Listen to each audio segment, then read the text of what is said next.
The air on the firing range hung heavy with silence, broken only by the sharp crack of rifles and the dull thud of bullets that missed their mark. One after another, 15 shots rang out, and not a single one found the target. A ripple of disappointment spread across the gathered cadets, their murmurs sharp with judgment.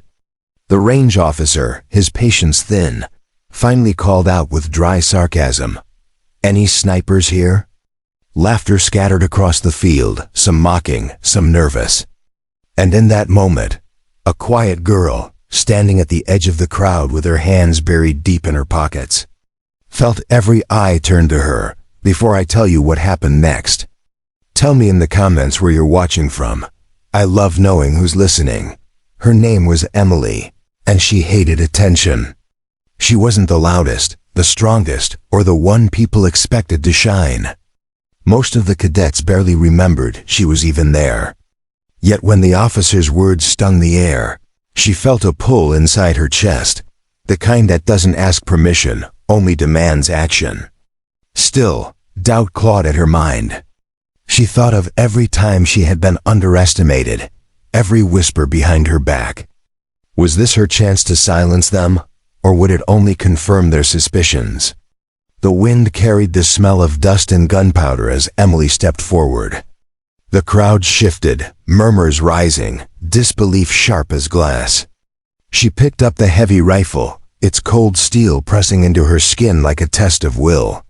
The scope caught the glint of sunlight, and for a moment, all she saw was her own reflection staring back. Small, uncertain, but steady. The officer arched an eyebrow. "You sure about this?" Emily didn't answer. She let her silence be her declaration that she lay down, the gravel biting into her elbows, the barrel stretching toward the horizon. The world narrowed to the rhythm of her breathing. Inhale, exhale, hold. Her finger hovered on the trigger, trembling just slightly, until the moment came when even the breeze seemed to pause. She pulled. The shot cracked like thunder. Time slowed. The round tore across the range, past the standard markers, past the 3,000-meter mark where most gave up. And then, a spark of impact. Dead center at 4,200. Gasps erupted behind her, some disbelieving, some awestruck. The silence that followed was even louder than the shot itself. The officer lowered his clipboard, his face caught between skepticism and respect. Emily pushed herself up, brushing the dirt from her arms, her expression calm, almost detached, as though what she had done was nothing more than inevitable. But inside, her heart was racing. Not from pride, from release. Years of doubt, of invisibility, of being the overlooked girl at the edge of the group, shattered in a single echoing shot. And yet, a pang of conflict struck her. She hadn't come here to humiliate anyone. The cadet who missed those 15 shots now stood pale and silent, his confidence crumbling. Emily's victory was undeniable, but was it right to claim it at the cost of another's spirit? She glanced toward him, and in that glance, a choice formed. She extended the rifle back toward the officer, her voice finally breaking the silence. "It's not about who's best. It's about who doesn't quit." Her words landed heavier than the bullet had. The cadet looked up, eyes wide, as though she had just given him permission to stand tall again.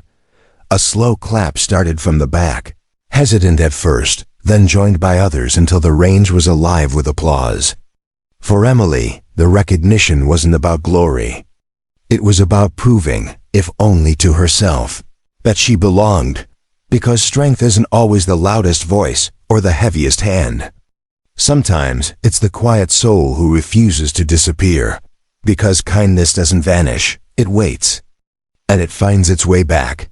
The same dust and sunlight that witnessed her first step onto that range now carried the echo of her shot into silence. And in that silence, Emily was no longer invisible. She was undeniable, if you felt that moment as deeply as I did. Share your thoughts below, and don't forget to subscribe for more stories like this, where the quiet ones rise and the unexpected always finds its mark.